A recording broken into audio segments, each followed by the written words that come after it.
Gyms are places of strength, discipline, and self-improvement.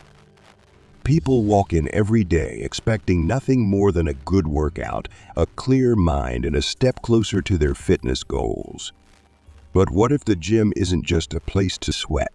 What if, beneath the hum of the treadmills, behind the locker room doors, and in the shadows of the weight racks, something is watching, something lurking, something waiting? These are 3 terrifying true gym horror stories that will make you think twice before heading in for that late-night workout. Are you brave enough to hear them? Let's begin. Story 1. I frequent a gym in a quiet part of Denver, and it's usually eerily empty late at night. One evening, after a particularly grueling shift at work, I decided to hit the gym around midnight. The parking lot was nearly empty, save for a few. Inside, the place was dimly lit, the usual bustling energy replaced by a haunting silence. I started my workout routine, enjoying the solitude. The sound of my breathing and the clanking of weights were the only noises that filled the air. About 10 minutes in, I noticed another person enter the gym.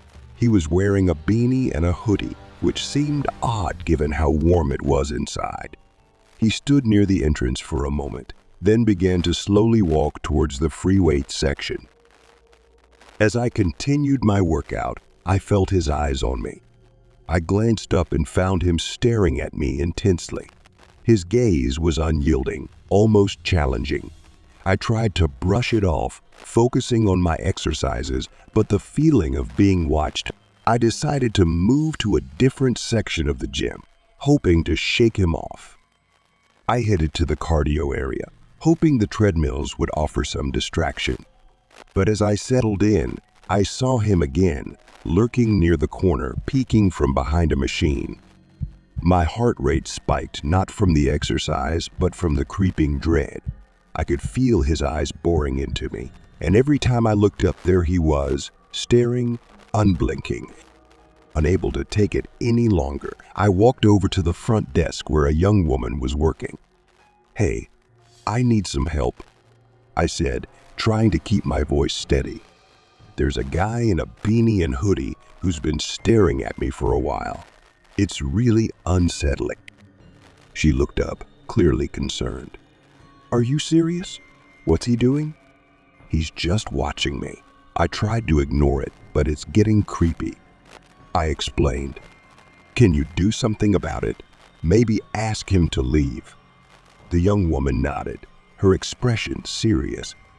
"Okay, let me check it out." We walked back to where I last saw him, but he was gone. The gym felt even more oppressive with his absence, like he was hiding just out of sight.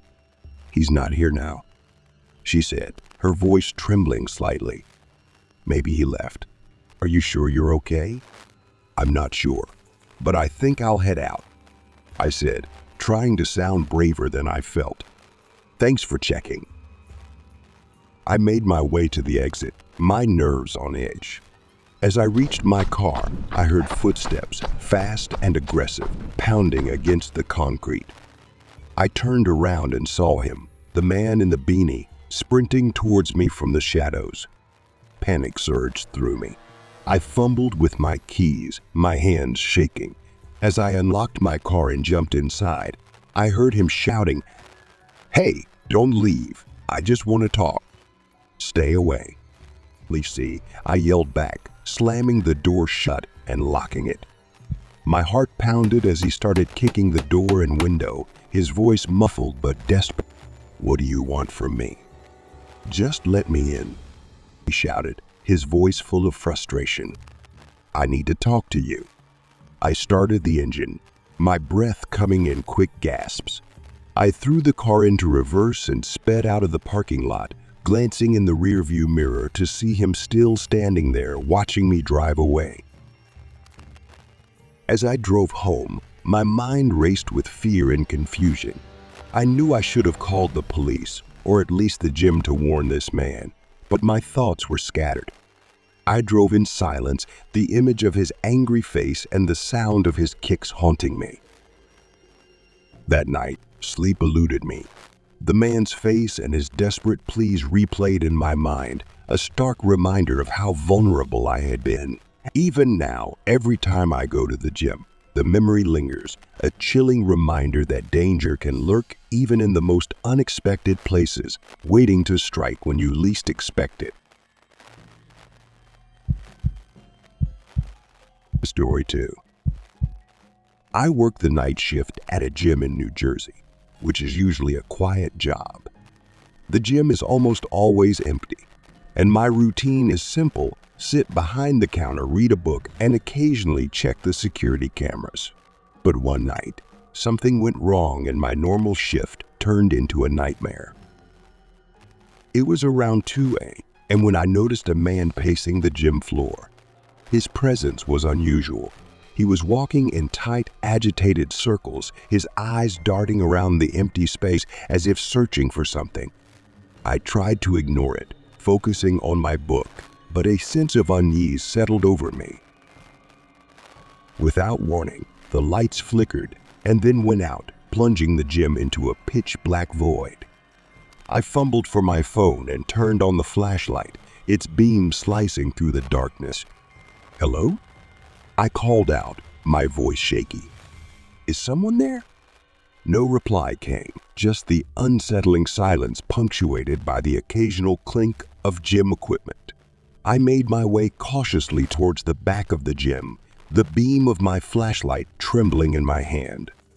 "Hello?" I called again, my voice louder this time. "I need you to come out. It's really dark in here." I decided to check the women's bathroom, thinking that maybe the man had gone there. I pushed open the door and called out, "Hello? Anyone in here?" The bathroom was eerily silent, save for the faint sound of heavy, irregular breathing coming from behind one of the stall doors. I shone my flashlight in that direction, my heart pounding. "Are you in there?" I asked, trying to keep my voice steady. "I need to know you're okay." The breathing continued, deeper and more labored. I shivered, my instincts screaming at me to get out. I backed away quickly, stumbling as I fled from the bathroom and ran to the front desk. I grabbed the phone and dialed 911 with shaking fingers. "Help! There's someone in the gym, and the power's out. I don't know where he is, but he's acting weird. Please send someone quickly." The operator's voice was calm but urgent. "Stay on the line. Can you tell me more about the situation? Is anyone injured?" No one's hurt," I said, my voice breaking. "But he's been pacing around, and I think he might be dangerous. The lights went out, and I saw him in the women's bathroom. I'm really scared." The operator assured me that help was on the way. It felt like an eternity before the police arrived. They swept through the gym with their flashlights, their faces grim. "Where did you see him?"